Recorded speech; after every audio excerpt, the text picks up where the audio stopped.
So hey guys, this is Aditya Ojha, and in this video we are going to talk about Dijkstra algorithm. Now what is Dijkstra algorithm? It's an algorithm for single source shortest path problems. Now what do you mean by that? So suppose you have been given a weighted graph consisting of multiple vertices, and you have to find out the shortest path from, let's suppose, any starting vertex A to all of the vertices in that graph. Now you can either find a direct path. Suppose you have to go from A to B, they are directly connected, it's a direct path, or you can find an indirect path going from A to C through multiple vertices, but it's the shortest path. Now as we have gotten that, we have to find out the shortest path. It's a minimization problem. Now as it is a minimization problem, it's an optimization problem, and most of the optimization problems are solved using greedy algorithms. Now you will ask, what do you mean by greedy algorithms? Let me tell you. Greedy algorithm basically say that every problem should be solved in multiple stages, considering one step at a time and one input at a time to get an optimal solution. Now in greedy algorithm, we follow multiple predefined procedures to get to the optimal solution. So basically, the Dijkstra algorithm gives us a procedure to follow through in order to get the minimum shortest path. Now as we have gotten the basic crux of the Dijkstra algorithm and greedy algorithms, let's go to an example to study it more clearly. Now, as we have gotten a basic understanding of how Dijkstra algorithm works, let's go to an actual problem and see. So this is a bit of a complex problem. First, let's understand Dijkstra from a very basic problem. So I'll take three nodes, node 1 here, node 2 here, and node 3 here. Node 1 and node 2 are a distance of 2, direct path. 2 and 3 are a distance of 4, direct path between 2 and 3. So as we can see that 1 and 2 are directly connected, and there is a distance of 2 between 1 and 2, so we'll take this as 2. Okay, and 1 and 3 are not directly connected, so we don't know the path, hence we assign this node as infinity. So now if we follow the Dijkstra algorithm, it will ask us to find out the node with the shortest path vertex. This is the shortest path and this is the vertex. Node 2 is the vertex. Now once we have done this, the Dijkstra algorithm will ask us to check whether there is any other node that is connected to this node with a shorter path. So yeah, so 2 is connected to 3 and there is a distance of 4. So 4 plus 2, that is 6. So 1 is connected to 3 via a distance of 6 and not infinity. Hence we have updated the distance of node 3 from node 1 to 6, and hence the shortest path from 1 and 3 is 6 and from 1 and 2 is 2. This is the basic understanding of Dijkstra algorithm. Now let's go to another concept of relaxation. Now this is the question that we did. So let's see what relaxation really is. Relaxation. So I have named this node as U and this node as V. So what we basically check is if this is du, first this is du and this is dv. This is the updated version. We first take dv as this. So if distance of u plus cost of u comma v is less than distance from the vertex v, that is, if we understand this, if 2 plus 4 is less than infinity, then we will update, we will relax this node.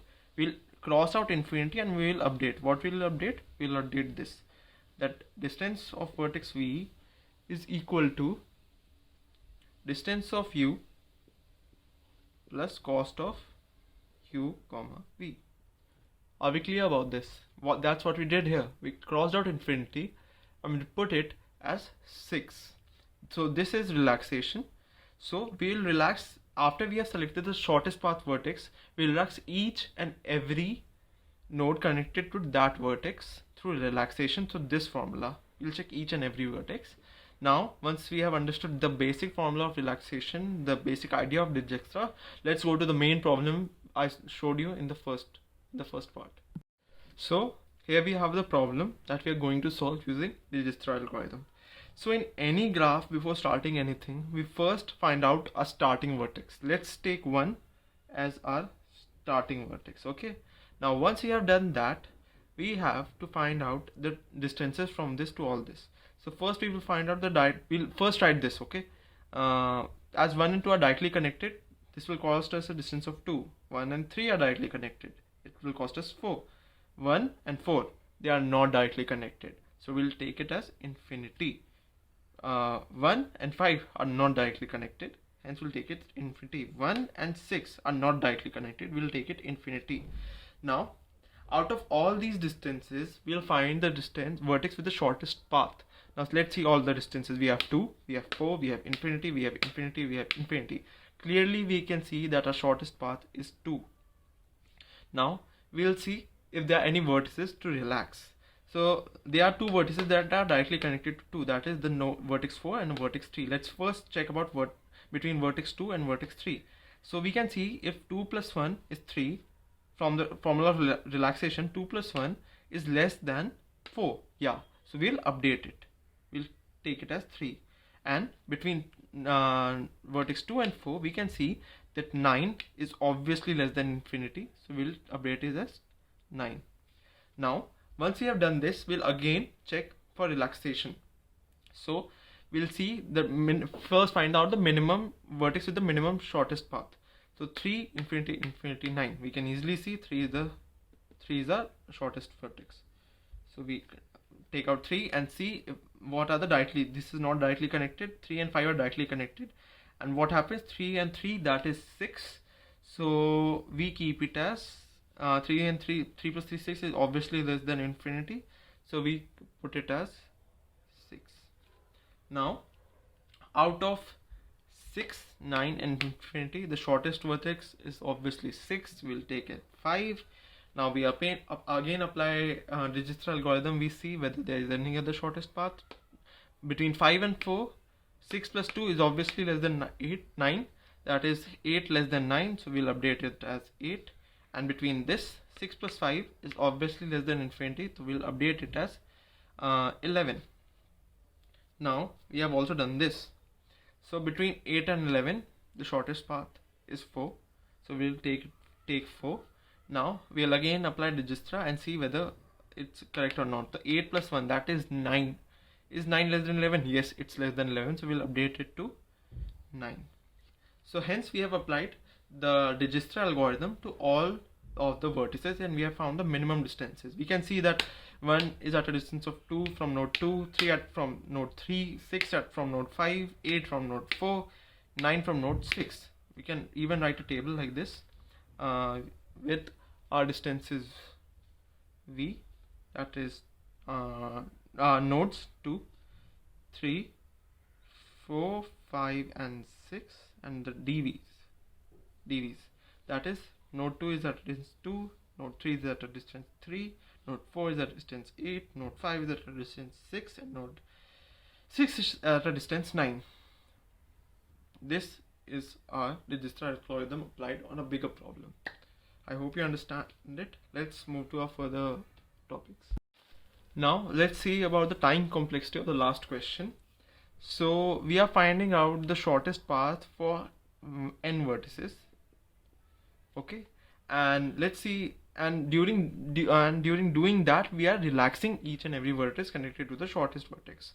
So while we were connected to 2, we were relaxing only node 3 and node 4. While we were connected to 3, we were only relaxing to node 5. So how many nodes we are relaxing? We don't know. At most, how nodes we are relaxing? N nodes. If 2 is connected to all the nodes, then it's a complete graph and we are relaxing n vertices. So into mod V. So we can even write this as n into n or n square. Now at most, this is the worst case time complexity of Dijkstra algorithm. And what is the best case time complexity? We can say it as order of n. We can write this as theta mod V square and equals to theta n square.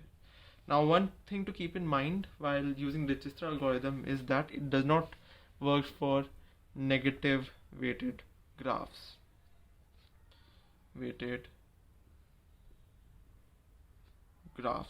It only works for the positive. It can work for negative weighted graphs, but it does not always work. For that, we have another algorithm known as Bellman-Ford algorithm. Bellman-Ford. We have now officially covered each and every aspect of Dijkstra algorithm. I hope you understood it. Thank you.